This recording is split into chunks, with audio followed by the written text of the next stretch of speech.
नमस्ते दोस्तों, आज इस वीडियो में चर्चा करेंगे जियो फाइनेंशियल के ऊपर। इस वीडियो में हम ये चर्चा करेंगे कि जियो का आखिर बिजनेस क्या है, क्योंकि किसी भी कंपनी में इन्वेस्टमेंट करने से पहले उसका बिजनेस समझना काफी इंपॉर्टेंट होता है। जब तक आप बिजनेस नहीं समझोगे तब तक आपको इन्वेस्टमेंट करने का उस कंपनी में मन नहीं करेगा, दिल नहीं करेगा। अगर आपको कोई बोल भी देगा कि भाई जियो के शेयर उठा लो, पर उसका रीजन क्या है वो जानना काफी इंपॉर्टेंट बनता है। और नेक्स्ट हम ये चर्चा करेंगे कि जियो के पास कितना रिजर्व पड़ा है, कितना नेट प्रॉफिट है, जियो के पास कितनी संपत्ति है। और ये वाला जो पार्ट होने वाला है, यानी कि ये जो नेक्स्ट टॉपिक होने वाला है ना, जियो के पास कितना संपत्ति पड़ा है, वो काफी इंटरेस्टिंग होने वाला है और इसमें आपको काफी सारी चीजें सीखने के लिए मिलने वाली है। तो अगर आप स्टॉक मार्केट में इन्वेस्टेड हो या नहीं हो, या आपको नॉलेज है या नहीं है, तो भी आपको ये वीडियो जरूर देखना चाहिए, क्योंकि इसमें आपको कुछ इंटरेस्टिंग चीज सीखने के लिए मिलने वाली है। तो पहले मैं आपको चलता हूं जियो के बिजनेस मॉडल पे जो वो लॉन्च करने वाले हैं, और उसके बाद हम चलेंगे जियो के पास कितने रिजर्व वगैरह पड़े। तो देख सकते हो कि ये इनका पूरा स्ट्रक्चर है, मतलब ये बिजनेस मॉडल मैं आपको एक एक करके समझाता हूँ, काफ़ी अच्छी तरीके से आपको समझ में आ जाएगा। देख सकते हो कि ये कौन कौन से सेक्टर में उतरने वाले जियो फाइनेंशियल, ठीक है। अभी देखो, इनका पहला काम है जियो फाइनेंस लिमिटेड, ये इसमें उतरने वाले। अब ये मतलब ये जियो फाइनेंस लिमिटेड ये क्या काम करेगी, मैं एग्जांपल के साथ आपको समझाऊंगा, एकदम पूरा एकदम अच्छे से समझ में आएगा, ठीक है। और उस पार्ट के लिए रुकना, जो अभी नेक्स्ट में चर्चा करूंगा इनके पास कितने रिजर्व वगैरह पड़े, उस पार्ट के लिए आप रुकना, वो काफ़ी इंटरेस्टिंग होने वाला है। पहले मैं आपको ये फटाफट बिजनेस समझा देता हूँ, फिर उस पर भी मैं आगे बढ़ता हूँ। तो देखो, जियो फाइनेंस लिमिटेड, इसका काम रहेगा जैसे बजाज फाइनेंस हो गया, फाइनेंस वगैरह करता है, उस तरह की ये कंपनी बनेगी। बाद में दूसरा काम करेगा जियो लीजिंग एंड सर्विस लिमिटेड। अब लीजिंग एंड सर्विस लिमिटेड क्या है मैं आपको बता देता हूँ, पहले मैं गूगल पे लेके चलता हूँ जियो। और हाँ, पहले मैं आपको बता देता हूँ, ये देखो, ये जो सारे आपको राउंड राउंड दिख रहे हैं ना, ये सारे जियो बिजनेस करने वाला है जियो फाइनेंशियल के अंदर, यानी कि जियो फाइनेंस रहेगा, उसके अंदर ये सारे बिजनेस ओपन होने वाले, ठीक है। ये उनके बिजनेस मॉडल है। तो पहला तो आपको समझा दिया, ये जियो फाइनेंस लिमिटेड, यानी कि जैसे बजाज फाइनेंस हो गया, सेम ये जियो फाइनेंस भी उसी तरह लॉन्च होगा। अब देखो, दूसरा ये वाला जो इनका बिजनेस है ना, काफ़ी इंटरेस्टिंग बिजनेस है, काफ़ी मस्त बिजनेस है। थोड़ी वीडियो लंबी हो सकती है, तो भाई आप थोड़ा मैनेज कर लेना, मतलब थोड़ा देखते जाना, अच्छा लगेगा। तो देख सकते हो कि ये है जियो लीजिंग सर्विस लिमिटेड। अब ये क्या है, अब जियो लीजिंग सर्विस लिमिटेड के अंडर जियो वाले भाई जो चीज़ें हैं, प्रोडक्ट है, वो लीज पे देंगे, यानी कि रेंट पे देंगे। और क्या देंगे, जैसे कि लैपटॉप हो गया, कंप्यूटर हो गया, मोबाइल हो गया। मैं आपको आगे समझाता हूँ आराम से। अभी देखो, पहले मैं जाके गूगल पे यहाँ पे जियो लीजिंग सर्विस यहाँ पे क्लिक करूँगा, तो यहाँ पे मैं आपको बता देता हूँ कि ये क्या क्या कंपनी रेंट पे देने वाली है। और तो ये थोड़ा बिजनेस के बारे में भी बताता हूँ। ये इंडिया में बोल सकते हो नहीं है, मतलब काफ़ी लोगों को नहीं पता है, ऐसा बोल सकते हो, या बिजनेस कोई करता भी नहीं रहेगा ऐसा। ये एकदम नया बिजनेस है। अभी देख सकते हो इसमें ये क्या क्या रेंट पे देने वाले, यहाँ पे नीचे देखने के लिए मिलेगा। ये देने वाले कि भाई air fibres, phone, laptop, ship lease भी देने वाले, solar panel, EV batteries, IT equipment. तो ये सारी चीज़ें ये रेंट पे देंगे। और ये रेंट पे किसको देंगे, जो एमएनसी कंपनी रहती है ना, उनको ये रेंट पे देंगे और उस रेंट से पैसा कमाएंगे। सपोज विप्रो एक एमएनसी कंपनी, एक बड़ी कंपनी है। अब वो अगर खुद का इक्विपमेंट खरीदेंगे, यानी कि कंप्यूटर खरीदेंगे, मोबाइल खरीदेंगे, टू व्हीलर खरीदेंगे, उसके बाद वाईफाई खरीदेंगे, और भी फर्नीचर वगैरह खरीदेंगे, तो उनको पैसा लगेगा। अगर किसी कंपनी को या विप्रो को कम खर्चे में अपना एक बिजनेस चालू करना है, तो जियो फाइनेंस से ये रेंट पे ले सकते हैं सामान वगैरह, जैसे कि देखो लिखा है ईवी बैटरीज, आईटी इक्विपमेंट, उसके बाद लैपटॉप, फ़ोन। ये सारी चीज़ें जियो वाले भाई एक कंपनी को रेंट पे देंगे और बोलेंगे आप अपना इससे बिजनेस चालू करो और हमको रेंट का पैसा दो। समझ गए, ये इनका दूसरा बिजनेस है। ये काफ़ी यूनिक बिजनेस है। अगर सपोज कल को सामने वाला, यानी कि एमएनसी कंपनी वाला, पैसा नहीं पे करता इनको रेंट का, तो ये जो जियो वाला है अपने प्रोडक्ट रिटर्न ले सकती है। तो ये है ना जो बिज़नेस, काफ़ी यूनिक बिजनेस लग रहा है। अगर ये लॉन्च मतलब जब भी करेंगे, आने वाले समय में जल्दी करने वाले, काफ़ी भाई मतलब इंटरेस्टेड होने वाला है। क्योंकि देखो, किसी किसी के पास क्या रहता है ना, बिजनेस का आइडिया रहता है, बिजनेस खोलना भी रहता है, उसके पास थोड़ा मोड़ा पैसा भी रहता है, पर उसके पास इतना पैसा नहीं रहता है कि वो फर्नीचर पे, कंप्यूटर पे, वाईफाई पे, और क्या बोलते हैं कि आईटी जो इक्विपमेंट रहते हैं, सॉफ्टवेयर, जो भी पीसीयू, कीबोर्ड्स वगैरह, जो भी छोटे मोटे चीज़ रहते, वो सामान खरीदने का उनके पास पैसा नहीं रहता है। तो ये भाई सीधा जियो के पास जाएंगे, बोलेंगे आप मुझे ये सारी चीज़ें आप रेंट पे दे दो, मैं आपको रेंट पे कर दूंगा। तो ऐसा इनका एक ये बिजनेस होने वाला है। तो ये हो गया जियो लीज सर्विस लिमिटेड। और ये ज़्यादातर एमएनसी लोग को ही देंगे, क्योंकि भाई उनसे ही रेंट मिलेगा और उनके पास ही ये सारे सामान इनके सेफ रहेंगे जब रेंट पे सामान पे देंगे तो। अब देखो तीसरा इनका जियो इंश्योरेंस ब्रोकिंग लिमिटेड। अब ये क्या है, जैसे पॉलिसी बाजार हो गया ना, इंश्योरेंस वगैरह में काम करती है, तो सेम ये जियो इंश्योरेंस ब्रोकिंग लिमिटेड, ये इनका तीसरा बिजनेस मॉडल हो गया। चौथा क्या हो गया, जियो पेमेंट सोल्यूशन लिमिटेड। अब ये क्या है, ये बोलो भाई एक जियो पे जैसा गूगल पे, मोबीविक और फ़ोन पे, और उनके जो होते हैं ना फ़ोन पे के जैसे वो बॉक्स रहते हैं जो हर दुकान पे लगे रहते हैं, पेटीएम में 50 रुपये प्राप्त हुए, पेटीएम में 100 रुपये प्राप्त हुए। तो ये जो जियो पेमेंट सोल्यूशन लिमिटेड है ना, इसके अंडर ये सारी बिजनेस करेंगे, अपना खुद का जियो पे लॉन्च करेंगे, उसके बाद भाई फिर खुद का अपना साउंड बॉक्स भी लॉन्च करेंगे, लोगों के दुकान में जाएगा जियो बॉक्स। जैसा हम फ़ोन पे किसी को करते तो फ़ोन पे का जो बॉक्स बसता है ना कि फ़ोन पे 50 रुपये प्राप्त हुए, पेटीएम पे 50 रुपये प्राप्त हुए, तो सेम जियो भी इसी मार्केट में उतरने वाला है।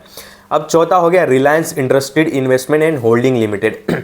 देखो जियो के पास रिलायंस की 6% की होल्डिंग है, यानी कि जियो के पास रिलायंस के कितने शेयर है, लगभग 41 करोड़ के शेयर, 41 करोड़ शेयर है, कितने 41 करोड़ शेयर है, यानी कि पूरे रिलायंस इंडस्ट्री की जो हिस्सेदारी है उसमें से 6% हिस्सेदारी जियो फाइनेंस के पास है, और इसमें से भी ये पैसा कमाता है। मैं आगे बताऊंगा आपको ये रिलायंस इंडस्ट्री से इनको कितना पैसा आता रहेगा, ठीक है।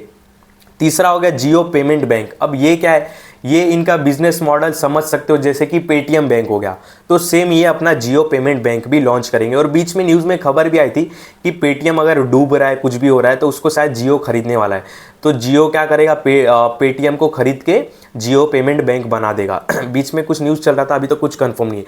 तो इनका पहला, दूसरा, तीसरा, चौथा, पाँचवा मॉडल ये है बिजनेस का। और छठवा है जियो का ब्लैक रॉक के साथ ये पार्टनरशिप की है बिजनेस खोलने के लिए। कौन सा बिजनेस, देखो यहाँ पे लिखा है कि प्रपोज टू जेवी फॉर असिस्ट मैनेजमेंट कंपनी, यानी कि जो म्यूचुअल फंड की कंपनी रहती है ना, ये असिस्ट मैनेजमेंट कंपनी रहती है, ये दूसरों के पैसे संभालती है, उनके पैसे ग्रो वगैरह करती है। तो ये म्यूचुअल फंड इंडस्ट्रीज में भी उतरने वाले हैं, जियो फाइनेंस की बात कर रहा हूँ। और नीचे एक और लिखा है प्रपोज टू जेवी for wealth management and broking business, यानी कि ब्रोकिंग बिजनेस में भी उतरने वाले हैं जियो फाइनेंस वाले। ब्रोकिंग बिजनेस क्या, जैसे कि ग्रो हो गया, जेरोदा हो गया, एंजल वन हो गया, अपस्टॉक्स हो गया, 5 पैसा हो गया, तो ये ऐसा भी अपना निकालेंगे खुद का ब्रोकिंग सिस्टम। ICICI सिक्योरिटीज़ हो गया, तो ये उसमें भी उतरने वाले। और ये किसके साथ उतरेंगे, ब्लैक रॉक के साथ पार्टनरशिप में उतरेंगे। और ब्लैक रॉक कौन है भाई, ब्लैक रॉक भी मैं आपको बता देता हूँ कौन है। ब्लैक रॉक एक असिस्ट मैनेजमेंट कंपनी है, यानी कि एक AMC कंपनी है, जैसे कि HDFC असिस्ट मैनेजमेंट कंपनी हो गया, जैसे कि म्यूचुअल फंड वगैरह पैसे संभालती है लोगों के, तो ब्लैक रॉक भी भाई लोगों के पैसे संभालती है। और आपको पता है ब्लैक रॉक कितना पैसा संभालती है, ब्लैक रॉक भाई मतलब वर्ल्ड की टॉप कंपनी है, मतलब किसको भी हिला सकती है, किसको भी बर्बाद कर सकती है, किसको कुछ भी कर सकती है। इसकी डिटेल जाननी है ना तो यूट्यूब पे देख लो। मैं आपको एक छोटा सा एग्जांपल बताता हूँ कि इनके पास कितनी पावर है। देखो इंडिया की GDP अराउंड 4 ट्रिलियन के आसपास है, मुझे अंदाजा नहीं अभी करंट कितना चल रहा है, एग्जाम्पल इतने ही आसपास चलता रहेगा। इंडिया की GDP चल रही है 4 ट्रिलियन, आगे पीछे हो सकता है, बोलना मत कि इतनी नहीं उतनी है। तो अगर इंडिया की GDP 4 ट्रिलियन डॉलर है, तो ये जो ब्लैक रॉक है ना, ये ब्लैक रॉक 10 ट्रिलियन डॉलर की संपत्ति को संभालते, असेस्ट मैनेजमेंट करते, समझ रहे हो। मतलब इंडिया की जितनी GDP नहीं है उससे डबल से ज़्यादा ये पैसा संभालते, तो इतनी इनकी ताकत है। और काफ़ी बड़ी कंपनी है भाई ब्लैक रॉक, इनके साथ ये पार्टनरशिप में उतर रही है म्यूचुअल फंड इंडस्ट्रीज़ में और ब्रोकिंग इंडस्ट्री में। यहाँ पे देखो 50-50 लिखा है, ब्लैक रॉक और अपना जियो फाइनेंस। इसके वजह से बीच में जब ये न्यूज़ आया था ना, ब्लैक रॉक इन्वेस्टमेंट कर रहा है जियो फाइनेंस में, इसके वजह से ये स्टॉक रॉकेट बन गया था, क्योंकि लोगों को पता है ब्लैक रॉक की ताकत क्या है। भाई ब्लैक रॉक की ताकत देखना है यूट्यूब पे, आप जाके एक वीडियो कोई भी देख लेना, कोई भी बंदा आपको बता देगा कि ब्लैक रॉक क्या है, आपको समझ में आ जाएगा।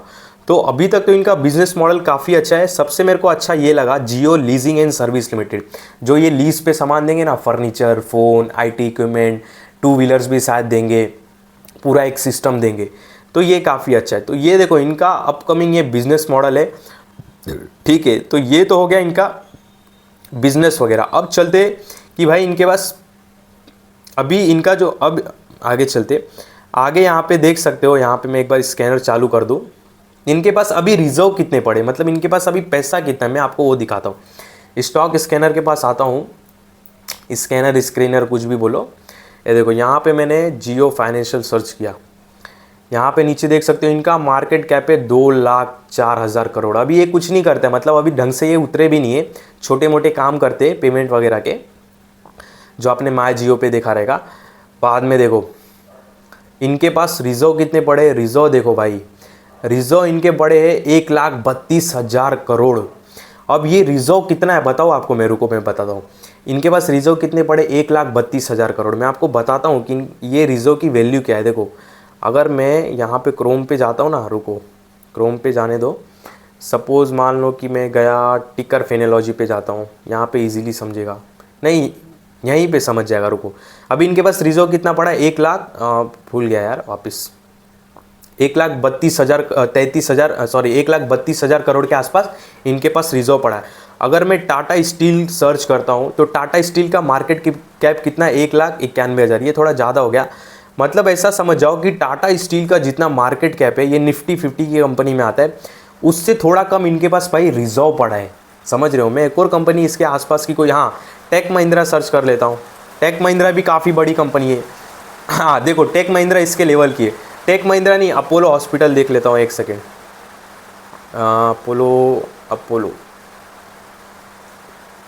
अपोलो नहीं भाई, हाँ टेक महिंद्रा सही है, थोड़ा आप समझ लेना। तो देखो टेक महिंद्रा का मार्केट कैप कितना है, 1,60,000 करोड़ के आसपास, 1,60,000 करोड़ के पास। और जियो के पास अभी रिजर्व कितने पड़े, जियो फाइनेंस के पास 1,32,000 करोड़। यानी कि इनके पास अभी इतना रिजर्व पड़ा है ना कि एक नया टेक महिंद्रा खड़ा कर सकते हैं अभी, समझ रहे हो। और ये पैसे कहाँ से आए मैं आपको वो भी बताता हूँ।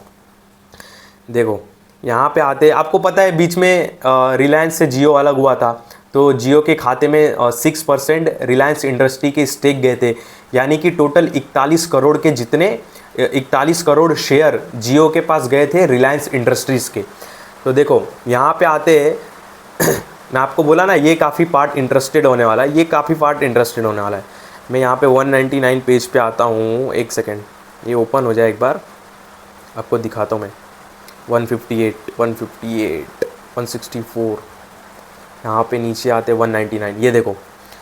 अरे ये कहाँ गया A1, एक सेकेंड, मैंने सर्च किया था इसको, B2 शायद था ये, हाँ V2 हाँ B2 इन्वेस्टमेंट, हाँ इसमें इन्वेस्टमेंट है, देखो हाँ ये देखो हो गया ये B2। अब जियो फाइनेंशियल के पास इतने रिजर्व कहाँ से आए, इनकी मार्केट कैप इतनी क्यों है, मैं आपको बताता हूँ। देखो ये दिख रहा है 71,600 करोड़, यानी कि जियो के पास रिलायंस इंडस्ट्रीज़ के 71,000 करोड़ के अमाउंट के शेयर्स पड़े, और इस शेयर्स में ना भाई डिविडेंड भी आता है उनको। इनके पास कितने 41 करोड़ शेयर पड़े जियो फाइनेंशियल के पास। अगर मान लो जियो वाला भाई साल में अगर 10 रुपया भी देता है ना, साल में 10 रुपया भी अगर डिविडेंड देता है, तो जियो फाइनेंशियल के खाते में कितने जाएगा, 410 करोड़ का नेट प्रॉफिट जाएगा, डिविडेंड अमाउंट जाएगा, उस पर टैक्स कटेगा, वो छोड़ दो। तो लगभग जियो वाला अगर कुछ करे भी नहीं ना, तो साल का भाई 500-600 करोड़ ऐसे ही कमाए। मतलब बड़ी बड़ी कंपनी साल का 500-600 करोड़ नहीं कमा सकती है। तो देखो जियो के पास कितनी वेल्थ है, अभी जियो के पास 71,000 करोड़ के आसपास के रिलायंस इंडस्ट्रीज़ के शेयर है, जिसकी वैल्यू है ये 71,000 करोड़। और बाद में जियो फाइनेंशियल ने इन्वेस्टमेंट भी करके रखा है म्यूचुअल फंड में 4,803 करोड़ का। ये सारे इसके इन्वेस्टमेंट है, इस इन्वेस्टमेंट से वो पैसे वगैरह कमाता है, डिविडेंड कमाता है, अदर इनकम में आता है, वो मैं आपको दिखाऊंगा अदर इनकम। तो ये जियो फाइनेंशियल भाई 4,803 करोड़ म्यूचुअल फंड वगैरह में इन्वेस्टमेंट करके रखा है। बाद में देखो डिजिटल फाइबर इंफ्रास्ट्रक्चर ट्रस्ट, इसमें इन्होंने 2,924 करोड़ रुपया इन्वेस्टमेंट करके रखा है। तो ये सारे इन्वेस्टमेंट है जियो फाइनेंशियल के अभी तक। मतलब जियो फाइनेंशियल अभी तक कुछ भी नहीं कर रहा है, बस इन्वेस्टमेंट से ही पैसा कमा रहा है। 500, 600, 700 करोड़ ऐसे ही इनको आ रहा है। तो ये काफ़ी इंटरेस्टेड बन जाता है भाई, इसके लिए ये काफ़ी इंटरेस्टिंग मतलब जियो फाइनेंशियल कंपनी है। देख सकते हैं यहाँ पे दिखेगा भी, और इनके इन्वेस्टमेंट बढ़ रहे हैं, क्योंकि देखो इनके पास रिलायंस इंडस्ट्रीज़ के 41 करोड़ शेयर है जियो फाइनेंशियल के पास। अगर मान लो एग्जांपल के लिए रिलायंस इंडस्ट्रीज़ साल का 10% भी ग्रो करता है, मान लो साल का 10% भी रिलायंस इंडस्ट्रीज़ ग्रो करता है, तो जियो फाइनेंशियल भी भाई उसी तरह 10% से ग्रो होता रहेगा। और जियो फाइनेंस को कुछ करने की ज़रूरत नहीं भाई, अपनी वो होल्डिंग से ही पैसे कमा लेगा जो रिलायंस इंडस्ट्रीज़ में होल्ड करके रखा हो। अगर मान लो एग्जाम्पल के लिए हो तो उससे ज़्यादा ही ग्रो करेगा रिलायंस इंडस्ट्री। रिलायंस इंडस्ट्री अगर साल का 10% भी ग्रो हो रहा है, रिटर्न दे रहा है, तो भाई जियो फाइनेंशियल को कुछ नहीं करना है, बैठे बैठे इनके पास पैसा आ रहा है 10%। और देखो इनके इन्वेस्टमेंट बढ़े, 2023 में इनकी इन्वेस्टमेंट थी 1,08,000 करोड़ और अभी इनकी इन्वेस्टमेंट बढ़ के हो गई है 1,33,000 करोड़। ये जो डिविडेंड अमाउंट कमाते हैं, जो म्यूचुअल फंड में से पैसा कमाते हैं ना, वो इन्वेस्ट कर रहे हैं, मतलब इक्विटी शेयर्स वगैरह खरीद रहे। और रिजर्व भी इनका बढ़ा, देखो 1,14,000 करोड़ से 1,32,000। और बोरिंग कुछ नहीं है भाई, कर्जा कुछ नहीं। यहाँ पे अदर इनकम में आपको दिखता रहेगा इनके, देखो नेट प्रॉफिट दिख रहा है ना 1,000-1,500 करोड़। ये जो 1,500-1,600 करोड़ इनका नेट प्रॉफिट ईयरली दिख रहा है ना, ये इन्वेस्टमेंट से कमा इन्होंने, समझ रहे हो। और कितनी बड़ी बड़ी कंपनी है भाई, 1,600 करोड़ का नेट प्रॉफिट कमाने में हालत टाइट हो जाएगा। तो ये है भाई जियो फाइनेंशियल की अभी तक की पावर। अब ओवरऑल मैं आपको एक अच्छे एग्जांपल से भी बताऊंगा कि जियो फाइनेंशियल अभी कौन से पोजीशन पे खड़ा है, क्या हमें इसको लेना चाहिए नहीं लेना चाहिए, आप खुद समझ जाओगे, ठीक है। तो देखो ये था ओवरऑल भाई इनके बिजनेस मॉडल के ऊपर, और इनके पास कितने रिजर्व पड़े वो भी मैंने आपको बता दिया। एक और बार मैं एक अच्छे से रिपीट कर देता हूँ। जियो फाइनेंशियल के पास रिलायंस इंडस्ट्रीज़ के 41 करोड़ शेयर पड़े हैं, जिसकी वैल्यू होती है लगभग 70,000 करोड़ से भी ज़्यादा। और बड़े बड़े कंपनी का मार्केट कैप भी 70,000 करोड़ नहीं होता, इस बात को ध्यान रखना, समझ गए रहोगे। बाकी म्यूचुअल फंड में इन्वेस्ट करके रखा जियो फाइनेंस ने।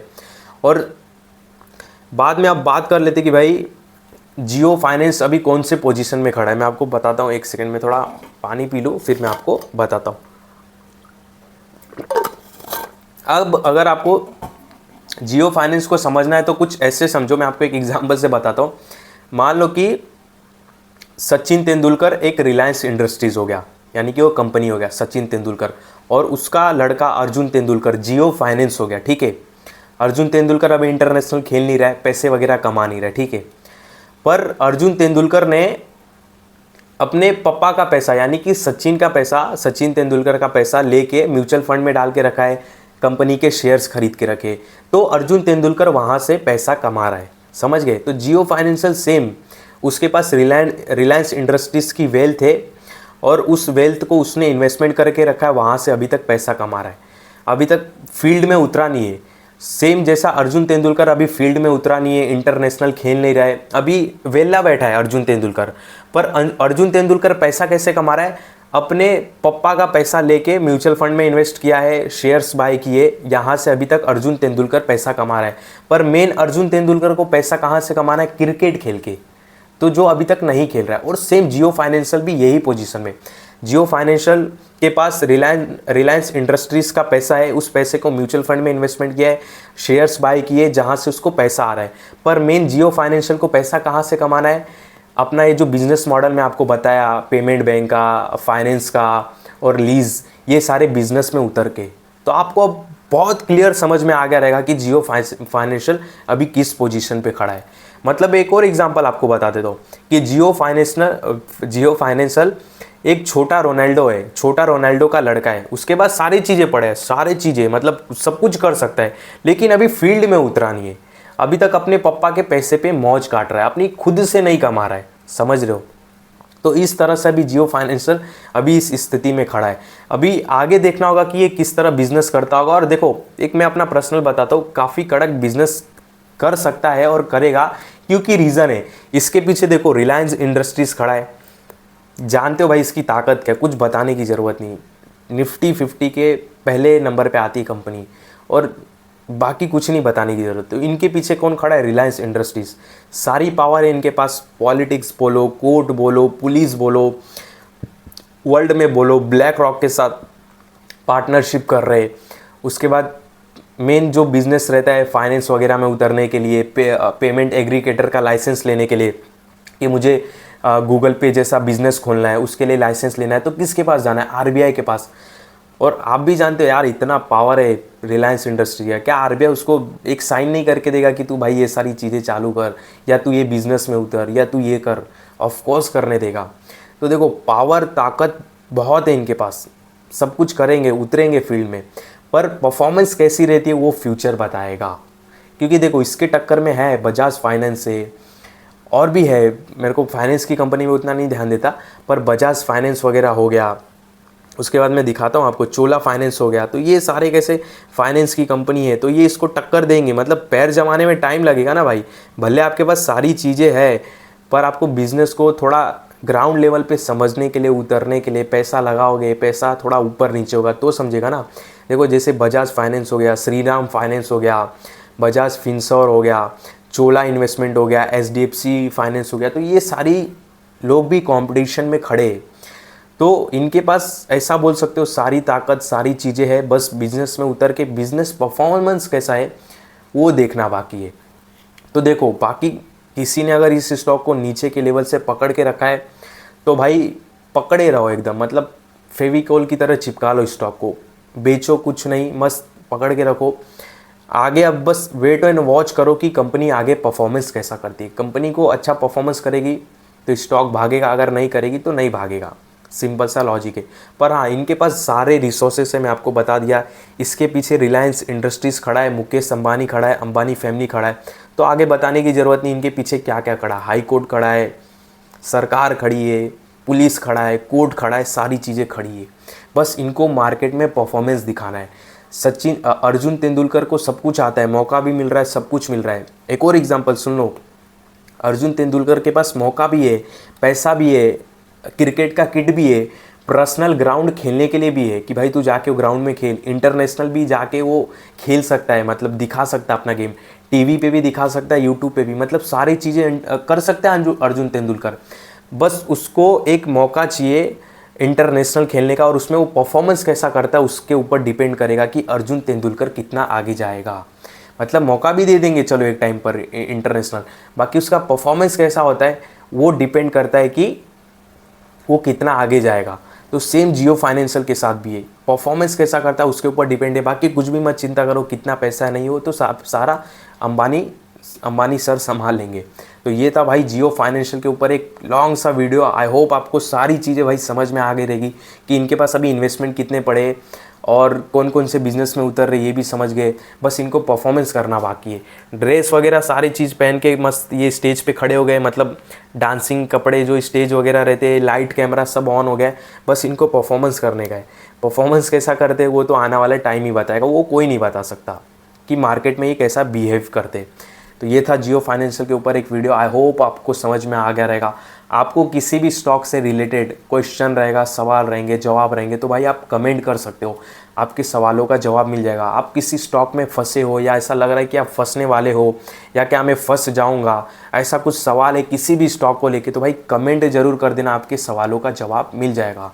तो धन्यवाद भाई। इस वीडियो में आपको कोई भी बाय सेल का कॉल नहीं है, ध्यान रखना। मतलब मैं कोई सेबी रजिस्टर्ड एडवाइज़र भी नहीं हूँ। जो मैंने प्रेडिक्शन किया है, जो मैंने बातें बताई, उस बातों में आके आप बाय सेल करने मत चले जाना, क्योंकि मैं कोई सेबी रजिस्टर्ड एडवाइज़र नहीं हूँ। तो इस वीडियो में आपको कोई भी भाई बाय सेल का कॉल नहीं है, ध्यान रखना।